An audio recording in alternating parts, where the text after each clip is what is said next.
নরকাসুর যখন 16,000 রমণীকে তুলে নিয়ে গেলেন, ভগবান নরকাসুরকে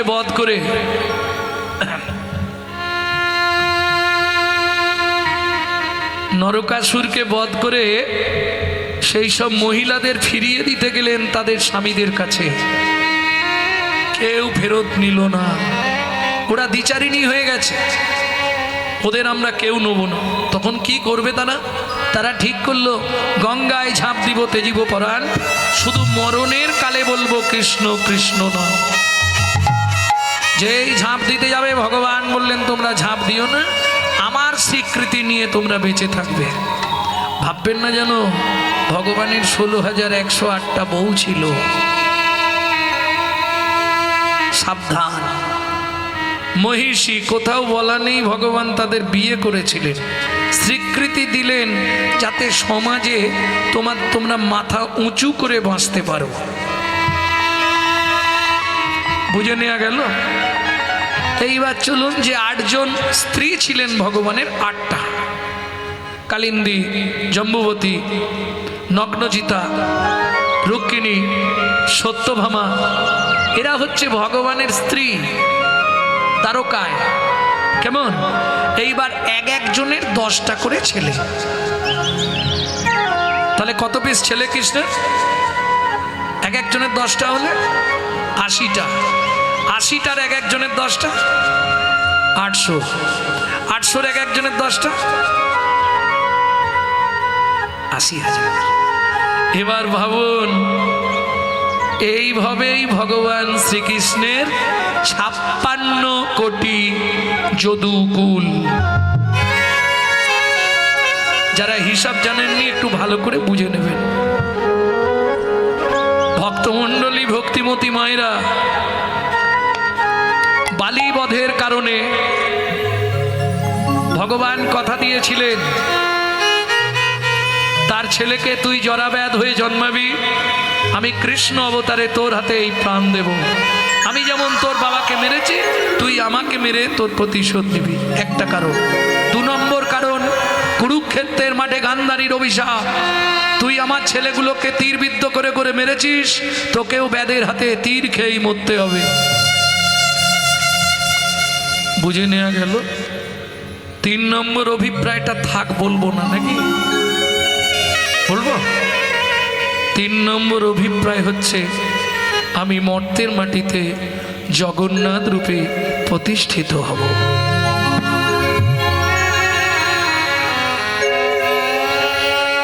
ভক্তমণ্ডলী, ভক্তিমতী মায়েরা, তাহলে চলুন চলে যাই দ্বারকার সেই প্রান্তের শেষ বন। কি করছে ভগবান? গাছের ডালেতে বসি কৃষ্ণ দয়াময়, গাছের ডালেতে বসি ওগো কৃষ্ণ দয়াময়,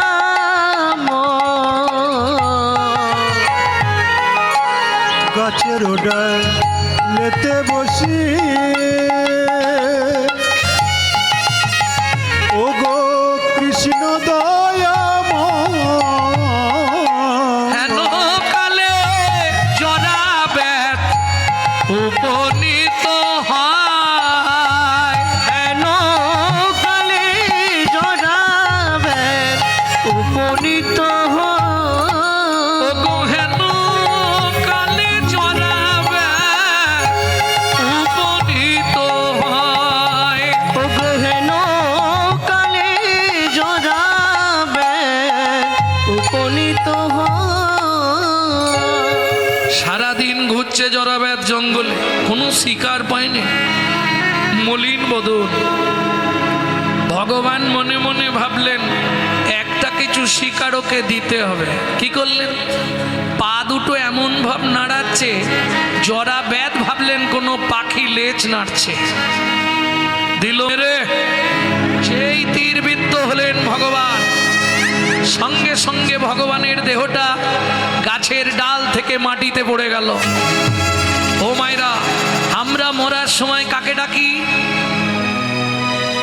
সত্যি সত্যি বলছো? আরে যে মরেছে সে বলতে পারে, তুমি বলবে কি করে? আর যে মরে গেছে সে জীবনে বলতে পারবে?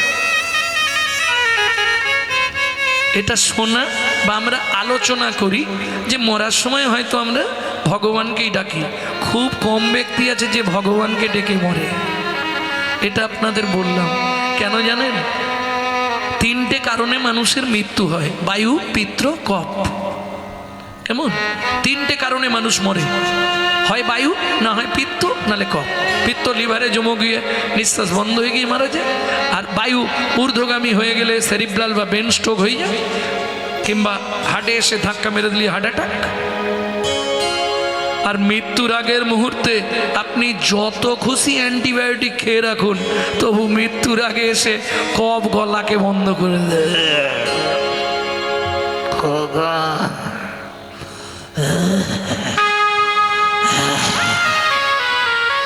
চেপে ধরবে।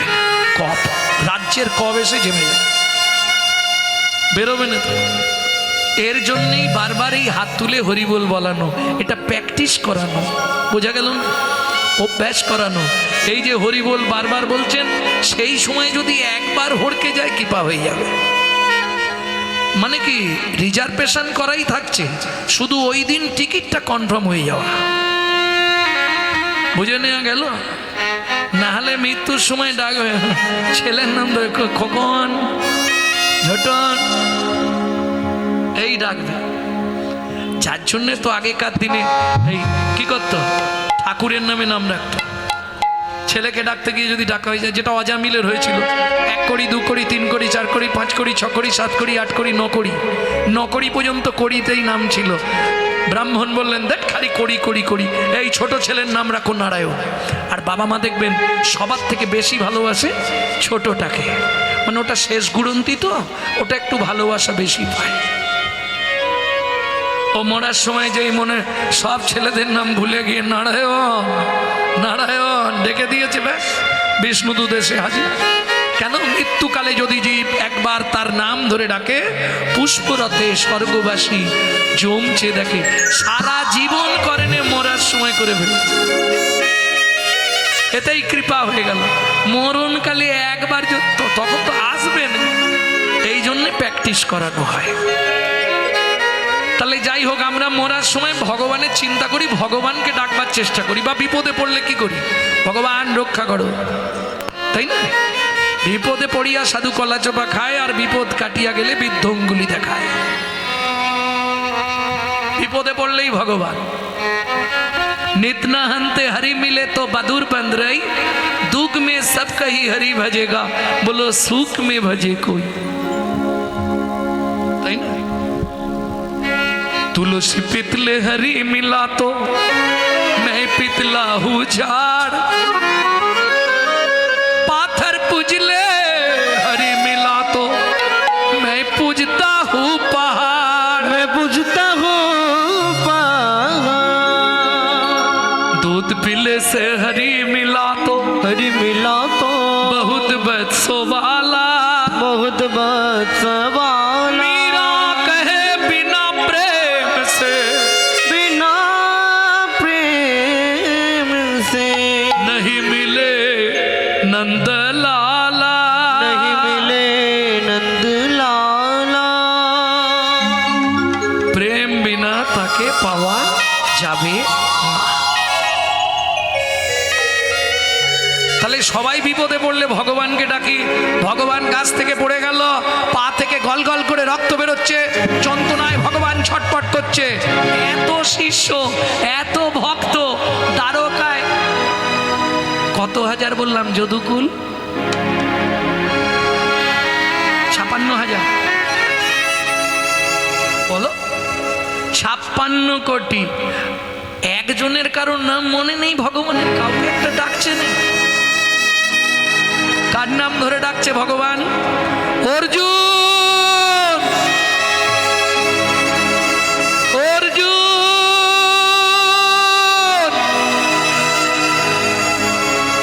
অর্জুন। ভাবুন কোথায় দ্বারকায় ভগবান ডাকছে, অর্জুন কোথায়? হস্তিনাপুরে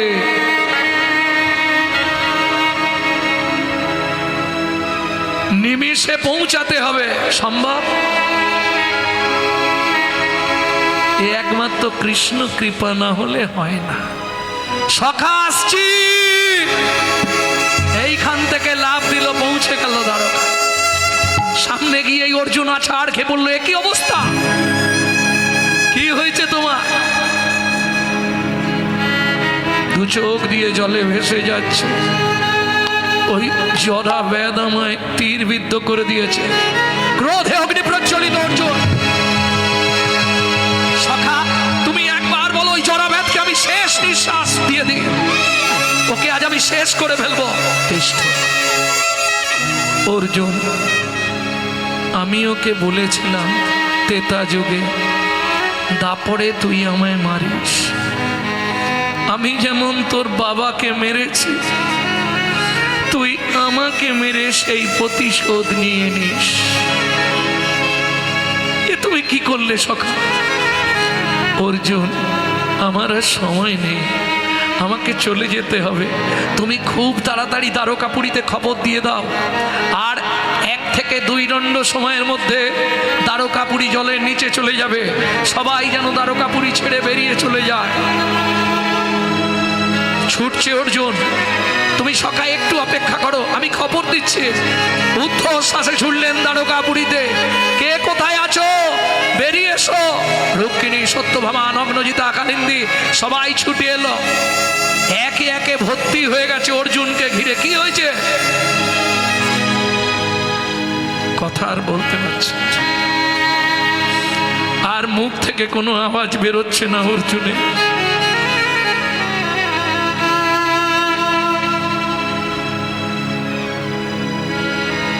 অর্জুন, রুক্মিণী বলছে, অর্জুন তোমার চোখে জল, কিছু হয়েছে? আমাদের প্রাণনাথের কিছু হয়েছে? অর্জুন তুমি বলো, তোমরা দ্বারকাপুরী ছেড়ে বেরিয়ে যাও, দ্বারকাপুরী জলের নিচে চলে যাবে। এটা একমাত্র রুক্মিণী জানতো। কৃষ্ণ একদিন রুক্মিণীকে বলেছিল, আমি যেদিন মারা যাব সেদিন দ্বারকাপুরী জলের নিচে চলে যাবে। আছাড় খেয়ে পড়লো দ্বারকার মাটিতে রুক্মিণী। অর্জুন মনে মনে ভাবলেন, এবার সত্যিটা বলেই দিতে হবে।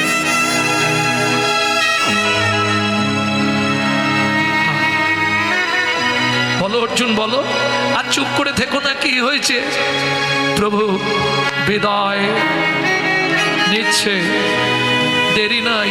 ওই জঙ্গলের মধ্যে পড়ে আছে, ঝরাব্যাধ তীর দিয়ে মেরে দিয়েছে। কি বলছো অর্জুন?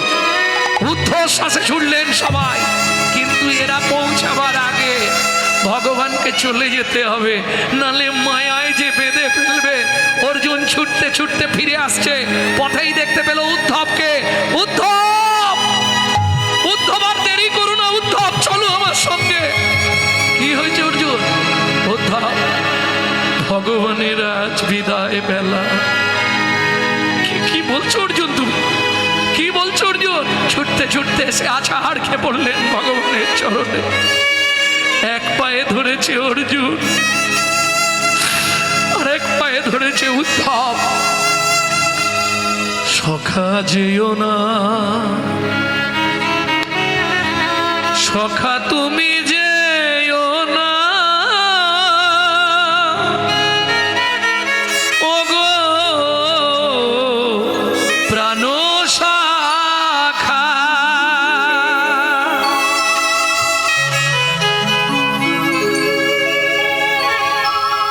ওদিকে মাথায় হাত দিয়ে হাউ হাউ করে কাঁদছে জড়াবে। সামান্য একটা তীরে এই অবস্থা হয়ে গেল। ছুটে গেল অর্জুন মাথার ধারে। উদ্ধব বসেছে চরণ দুটো কোলের ওপর নিয়ে। একজনের কোলে চরণ আর একজনের কোলে মাথা। অর্জুনের কোলে রাখলেন মাথা। অর্জুনের হাত দুটো ধরে ভগবান কাঁদতে কাঁদতে বলে গেল, আমার যেটুকু আশা বাকি রইল তুমি পূর্ণ করে দিও।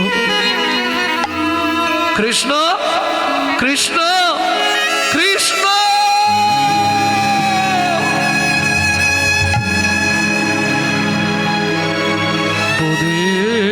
চাঁদ ডুবে গেল উঠবে না কো ব্রজের চাঁদ ডুবে গেল উঠবে না উধবে চরণ তলে পড়ি কাঁদে উদ্ধব চরণ তলে পড়ি কাঁদে সখা কথা বলো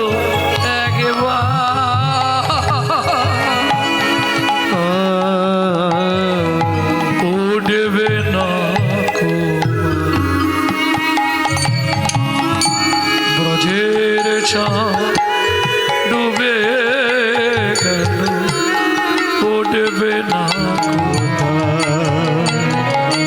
ব্রজের চাঁদ ডুবে গেল উঠবে না কোথাও। আচ্ছা, অনেকের মনে অনেক রকম সন্দেহ, ভগবান শ্রীকৃষ্ণের দেহটা কি হলো? যেমন মানব জাতিকে পুরানোর আগে চিতা সাজানো হয়, ভগবানের জন্যও চিতা সাজানো হলো। খুব মন দিয়ে শুনে নিন, কোথা থেকে বলছি? স্কন্দ পুরাণ থেকে। ভগবানের জন্যও সাজানো হলো, চন্দন কাঠ ঘি মাখিয়ে চিতা সাজানো হলো।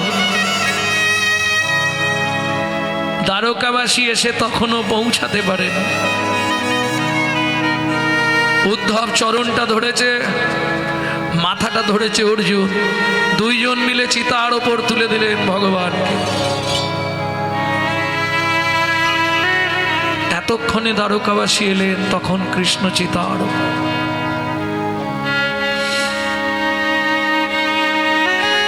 চোখের জলের বন্যা বয়ে যাচ্ছে,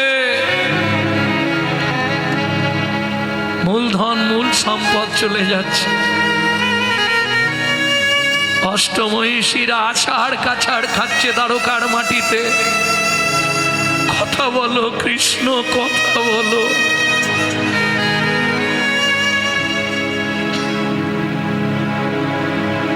দেরি করে লাভ নেই, অগ্নি সংযোগ করে দাও।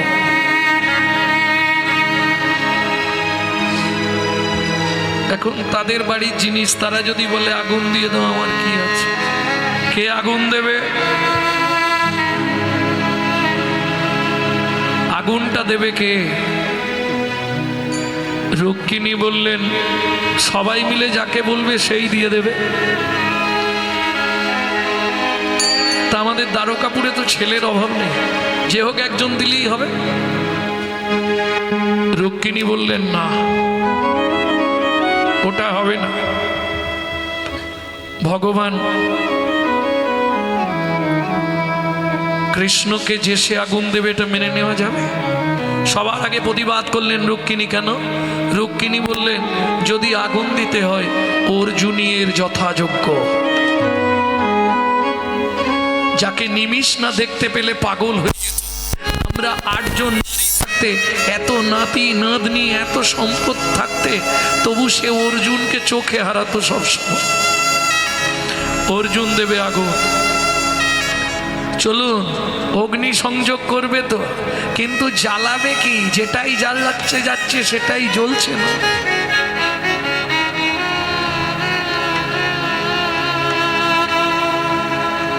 কোনোভাবেই হচ্ছে না। পাথরে পাথরে ঘষা হচ্ছে, আগুন জ্বলছে কিন্তু ধরছে না। অর্জুনের মাথায় হাত, কেটে গেল 2 দণ্ড, অগ্নি সংযোগ হচ্ছে না, কাঁদছে। কি হবে তাহলে? কেমন করে আগুন দেয়া হবে? আবির্ভূত হলেন স্বয়ং অগ্নিদেব। হাউ হাউ করে কাঁদছে। আগুন যদি কাঁদে আর জ্বলবে? অগ্নিদেব কাঁদছে, কি বলছে শুনুন। অর্জুন কাঁদি কহে অগ্নিদেব,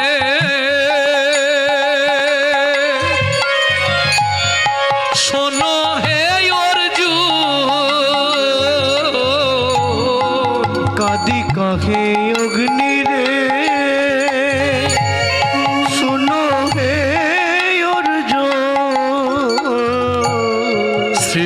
কৃষ্ণেরও অঙ্গে নাহি দেব গোয়াগো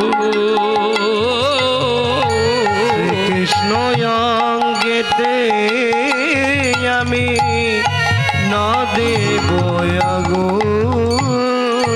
আমি তাপ দিতে পারবো না গো আমি তাপ দিতে পারবো না গো। যে অঙ্গে নিত্য তুলসী চন্দন তাপ দিতে পারবো না এই গো অঙ্গে তুলসী চন্দন নিত্য দি আমায় তুমি ক্ষমা করো অঙ্গে তুলসী হরি হরি বল আমায় তুমি ক্ষমা করো অঙ্গে তুলসী চন্দন দি তাপ দিতে পারবো না গো দৈববাণী হলো অর্জুন চিন্তা করো না আমার দেহটা নদীর জলে নিক্ষেপ করে দাও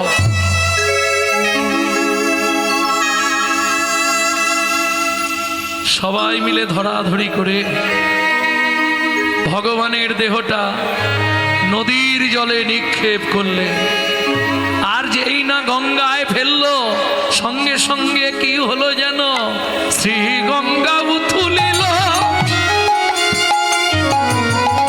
উজানে গমন কইল সেই গঙ্গায় উথলিল জানে গমন কইল জরা ব্যাধ কাঁদিতে লাগিল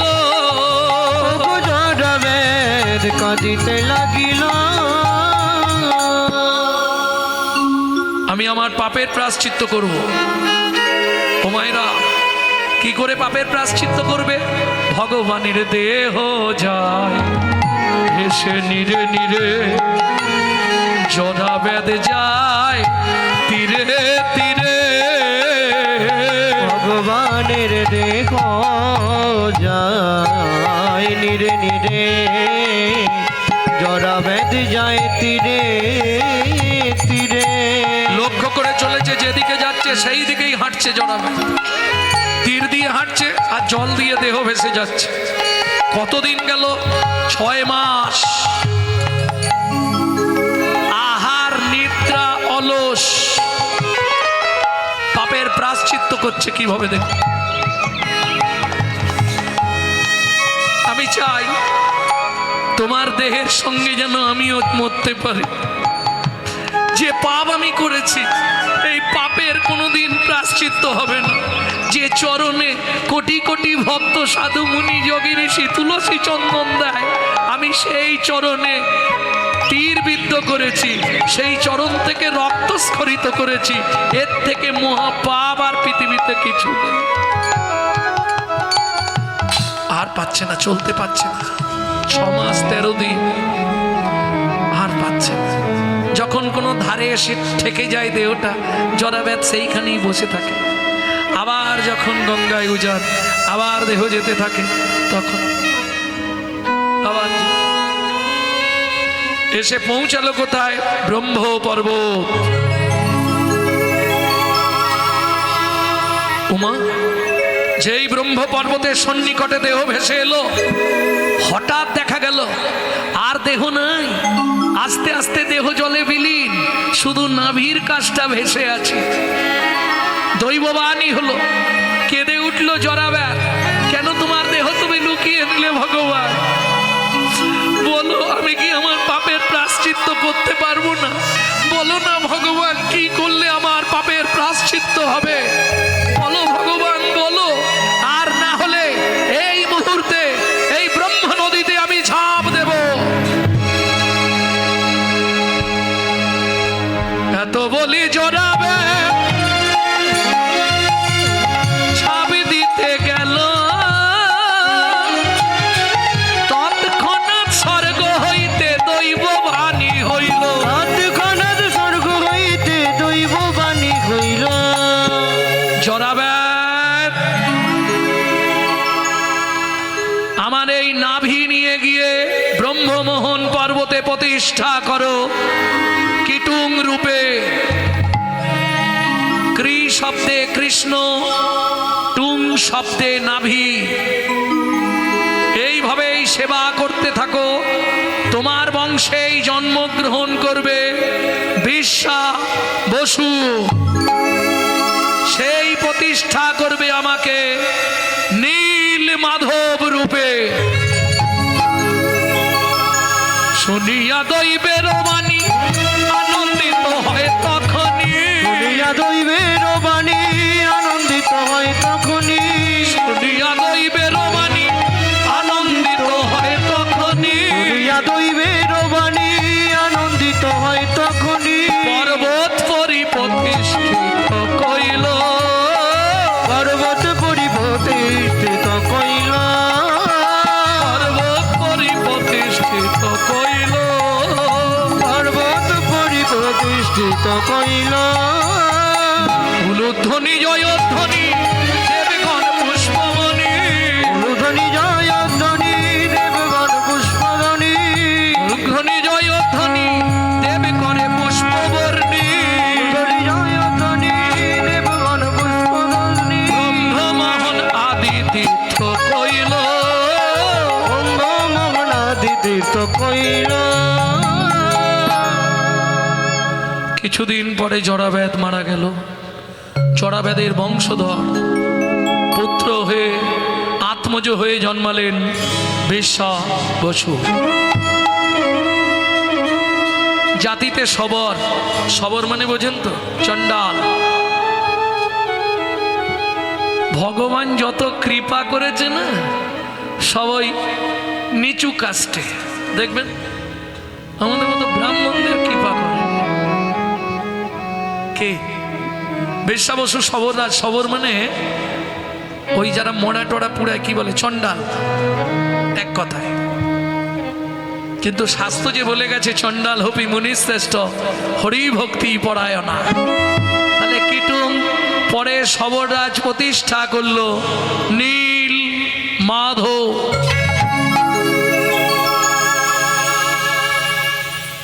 প্রভাত কালেতে রাজা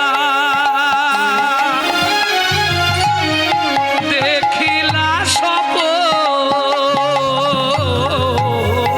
প্রভাত কালেতে রাজা তাই গৌরী হরি হরি হরি বল।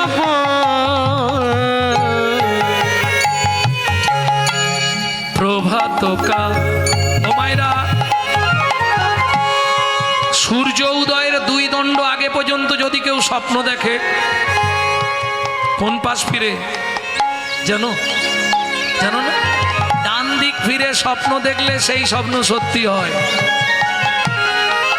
সূর্য উদয়ের থেকে 2 দণ্ড আগে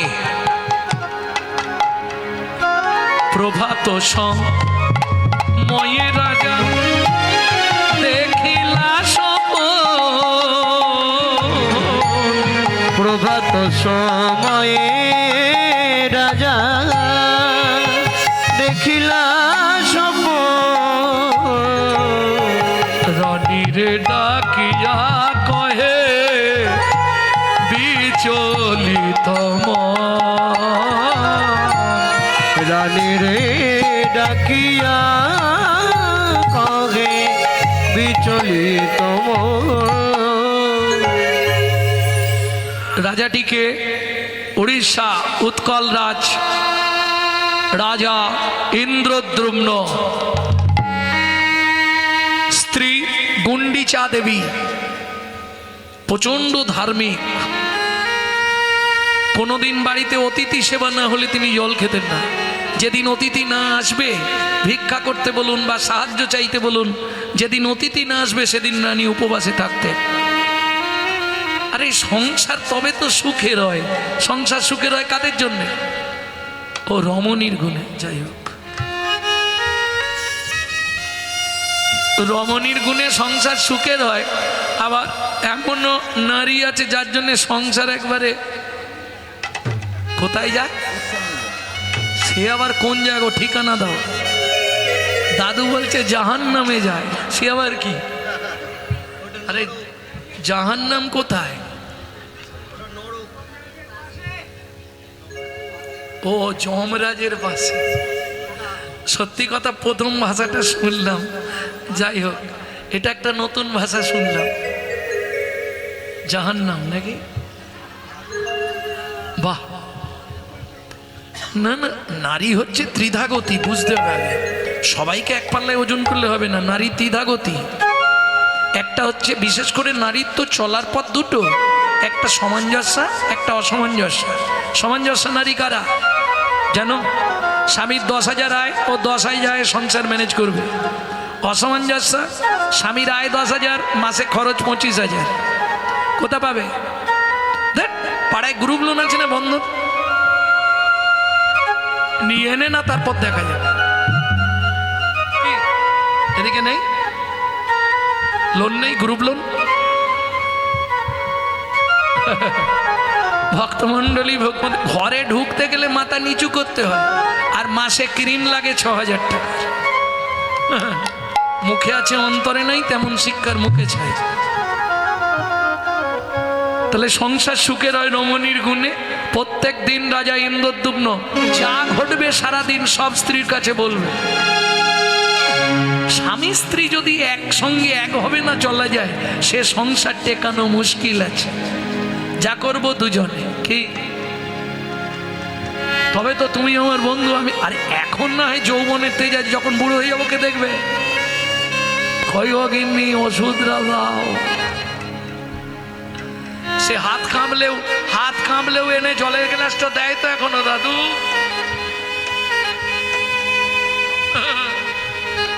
অন্য কেউ দেবে না, যত আত্মী সাত্তি খালি ঝাড়ার পাত্তি। তুমি যদি কিছু দিতে পারো তোমাকে কেউ না কেউ দেখবে, আর না দিতে পারলে সিঁড়ির তলে একবারে ঠেসে রেখে দেবে। হ্যাঁ, ওরে দিতে পারলে সবাই ভালো, না দিলে হয় বদন কালো গো। আমায় চির কাঙাল করে দিল, চির কাঙাল করে দিল সকল হরিয়া। আঘাত করিয়া, ওরা বেশি সুখ পায় আমায় আঘাত করিয়া। কি করলাম এত সারা জীবন ধরিয়া, ওরা বেশি সুখ পায় আমায় আঘাত করিয়া। ওরা বেশি সুখ পায় আমায় আঘাত করিয়া।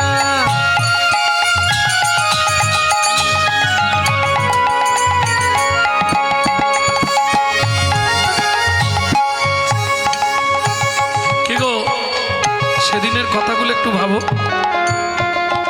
কোন দিনে? মাঘের রাতে কঠিন শীতে ঝরায়েছি ঘাম, ঝরায়েছি ঘাম, এই সংসারে কেউ দেবে না ভালোবাসা। মাঘের রাতে কঠিন শীতে ছড়াইয়েছি ঘাম, এ সংসারে কেউ দেবে না ভালোবাসার দাম। ভোল্টেজ দেখো কমে গেছে।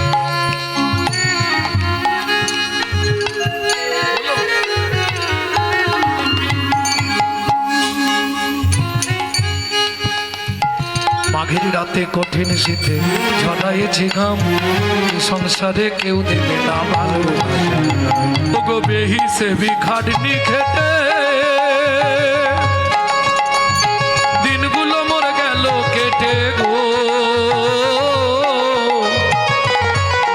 খাটনি খেটে মনে আছে? দিনগুলো মরে গেল কেটে গো। এখন শুধু পারের ঘাটে, এখন শুধু পাড়ের ঘাটে, এখন শুধু পারের ঘাটে এখন শুধু পাড়ের ঘাটে আছি বসিয়া।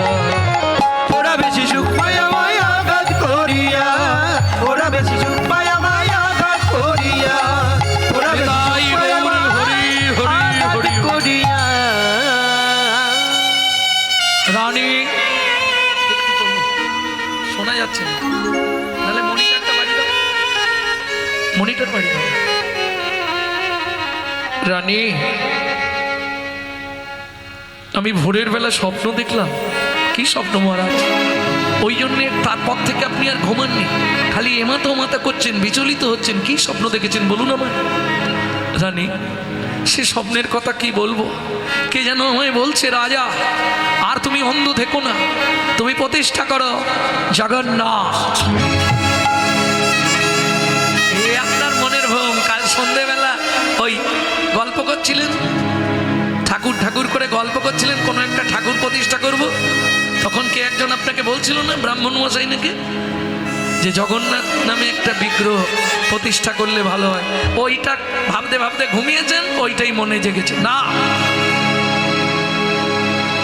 এক বালক বেশে কে যেন এসে আমার সামনে দাঁড়িয়ে আমার মাথায় হাত বুলাতে বুলে বলল, ইন্দ্রদ্যুম্ন, তোমার শেষ কাজ তুমি সম্পূর্ণ করো। তোমার এত সম্পত্তি কে ভোগ করবে? সব ভগবানের জন্য দিয়ে দাও।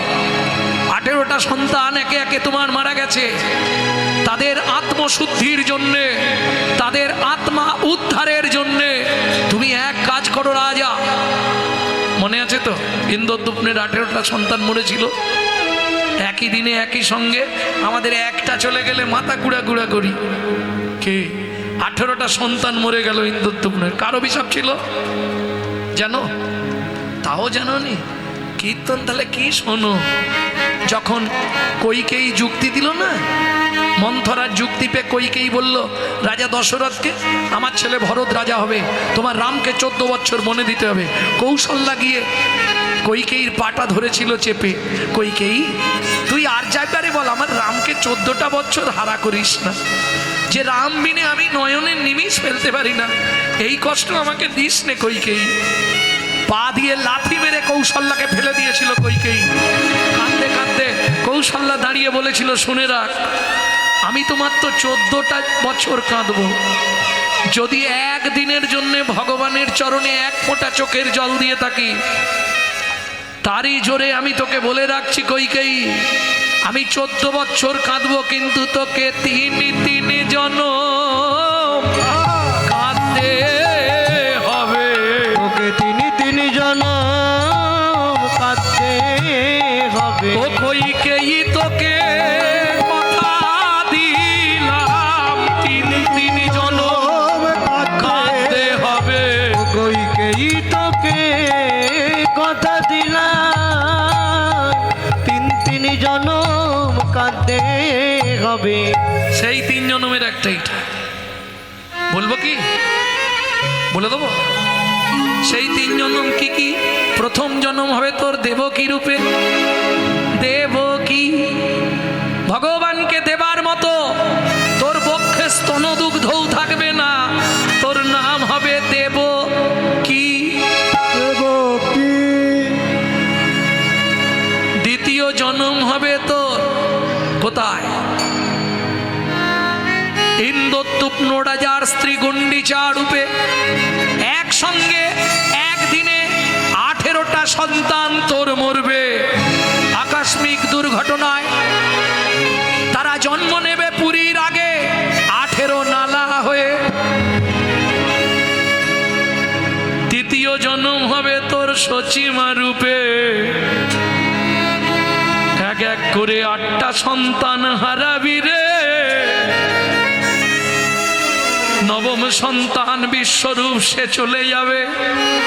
তারপর জন্মাবে নিমাই, সে যেদিন দেশ বিদেশে হরিনাম প্রচার করবে, সেই হরিনামের ধ্বনি যখন তোর কর্ণমূল দিয়ে মর্মমূলে প্রবেশ করবে, ও কইকেয়ী সেদিন 3 জনম উদ্ধার হবে। 3 জনম উদ্ধার হবে। ওই হরিনামের ধ্বনি পেয়ে 3 জনম উদ্ধার হবে। ওই হরি নামের ধ্বনি পেয়ে ও কইকেয়ী তোকে বলে গেলাম, 3 জনম উদ্ধার হবে। ওই হরি নামের ধ্বনি শুনে 3 জনম উদ্ধার হবে। তাহলে বুঝে নেওয়া গেল ভক্তমণ্ডলী, ভক্তিমতী মায়েরা, রাজন তোমার ওই 18টা সন্তানের প্রায়শ্চিত্তের নিমিত্তে তোমার এত ঐশ্বর্য, কি করবে তুমি? সেবায় লাগিয়ে দাও, ভগবানের সেবায়। ও গুন্ডিচা, গুন্ডিচা কি যেন একটা বললো আমায়, সব উলট পালট হয়ে গেল। আমি ঠিক মনে করে তোমায় বলতে পারছি নি কি যেন বললো। শোনো না, তুমি বিচলিত হয়েও না, একটু পরে তোমাদের ঠাকুরমশাই এসে যাবে আরাধ্য দেবতার পূজা করতে নারায়ণ শিলা। তা ঠাকুরমশাইয়ের সঙ্গে আলোচনা করো, উনি তোমাকে সঠিক কথা বলতে পারবে কি করলে কি হবে। পথের দিকে তাকিয়ে রাজা বসে রইল। অনেক পরে ঠাকুরমশাই এলো, কুলপুরোহিত। সমস্ত ঘটনা শুনে ঠাকুরমশাই বলল, উপায় একটা আছে, কিন্তু কে আপনাকে নীলমাধবের সন্ধান দেবে? কেন মন্ত্রী, পাত্র, সেনাপতি তোমরা যাবে? যাবো মহারাজ। যে আনতে পারবে অর্ধেক রাজত্ব তাকে দিয়ে দেবো। কুলপুরোহিত বললে, শুনুন মহারাজ, এরা সঙ্গে যাক, তবে এরা কেউ পারবে না আমার ধারণা। আপনি বলছেন প্রচুর দুর্গম রাস্তা, আপনি স্বপ্নের মধ্যে দেখেছেন, আর স্বপ্ন যদি এইটুকু দেখেন জানবেন ওটা এত বড়। আমরা মাঝে মাঝে স্বপ্ন দেখিনি, ছাদ থেকে পড়ে যাচ্ছি ধুম করে, কুড়ে ঘরে শুয়ে আছি, স্বপ্ন দেখছি চারতলার উপর ঘুমাচ্ছি। বাবা, তবে স্বপ্ন সত্যি হয় এটা আমি একটা আপনাদেরকে বলতে পারি, স্বপ্ন কিন্তু সত্যি হয়। বছর 3 আগে একদিন আমি ঠিক ভোরের একটু আগে স্বপ্ন দেখেছিলাম প্লেনের মধ্যে উড়ে যাচ্ছি, হ্যাঁ, আর প্লেনটা এইরম হচ্ছে, আর ভীষণ ভয় লেগেছে, চিৎকার করে উঠে পড়েছি, ঘুম ভেঙে গেছে। তারই পরের বছর ত্রিপুরায় গেলাম, প্লেনে যেতে যেতে প্লেন একবার এইরকম হয়ে গেছে, আর একদম নৃসিংহদেব নৃসিংহদেব নৃসিংহদেব করে চিৎকার করছি। সত্যি ভগবানের কি ইচ্ছা, আবার আস্তে আস্তে ঠিক হয়ে গেল। মহাপ্রভুর কৃপা, আমার রাধারমণের কৃপা। ভক্তমণ্ডলী, ভক্তিমতী মায়েরা, স্বপ্ন অনেক সময় সত্যি হয়ে যায়, যেমন আজকের স্বপ্নই সত্যি হবে। দেখুন কে যাবে? পুরোহিত বললেন, আমার ভাই আছে বিদ্যাপতি,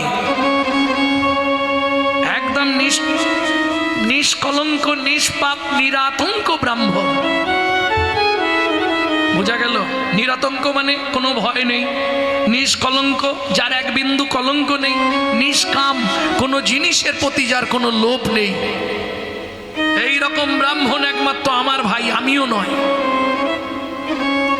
তারপরে সব থেকে বড় প্লাস পয়েন্ট, ওর সংসার নেই, ও যেখানেই রাত সেখানেই কাত। কি বিয়ে দেওয়া হয়নি, ওকে কি বলে? আরে তো কর্ম। ভোজন যত্তে তত্তে শয়ন হট্ট মন্দিরে, মরণ গো ভাগাড়ে চর কি আছে কপালে, আরো কি আছে কপালে। বোঝো, ভোজন যত্তে তত্তে শয়ন হট্ট মন্দিরে মানে একটা লোক যেখানে সেখানে খেত, হাট ভেঙে গেলেই তোমাদের হাটে শুয়ে পড়তো, ঘুমিয়ে যেত। একদিন ওই যেখানে গরু ফেলে, কি বলে, গোভাগাড়, গোভাগাড়, ওইখান দিয়ে হেঁটে যেতে যেতে হুঁচুট লেগে পড়ে গিয়ে পাটি শেষ, মরে গেছে। এবার যার সাত কুলে কেউ নেই, কে তাকে পুড়াবে, কে মাটি দেবে? ওইখানেই ওই শিগাল কুকুরে দেহটা ছিঁড়ে ছিঁড়ে খেয়ে আস্তে আস্তে হাড্ডারগুলো এদিক ওদিক হয়ে গেছে, মাথার খুলিটা সব মাল ঝরে গেছে, গিয়ের পায়ের লাথি খায় গড়ি গড়ি সেদিক, তার পায়ের লাথি লেগে ওদিক চলে যায়। এই যেতে যেতে একটা নারকেল গাছের গোড়ায় এসে পড়ে গেছে। ভোরবেলা অমাবস্যার ঘুটঘুটে ঘন অন্ধকার, ব্রাহ্মণ ঠাকুর কালী পুজো করে ফিরছিল, লাগবি তো লাগ ব্রাহ্মণের পায়ে লেগেছে। বলে, হায় ভগবান করলে কি, ভোরের বেলা নারকেল পেয়েছি, নারকেল পেয়েছি। ও শালা পুডলির মধ্যে বেঁধে নিয়ে ঘর। বলে, ভগবান সত্যি কৃপাময়, সারা রাত্রি জাগা কালী পুজো করেছি, এইবার গিয়ে নারকেলটা ভেঙে কুড়ে নিয়ে দুটো মুড়ি দিয়ে চিনি দিয়ে ভালো করে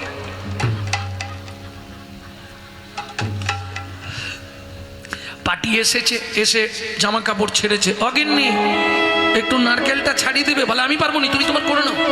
ভোরবেলা এসে এখন নারকেল ছাড়েছে, যা চিনি মুড়ি খেয়ে নাও।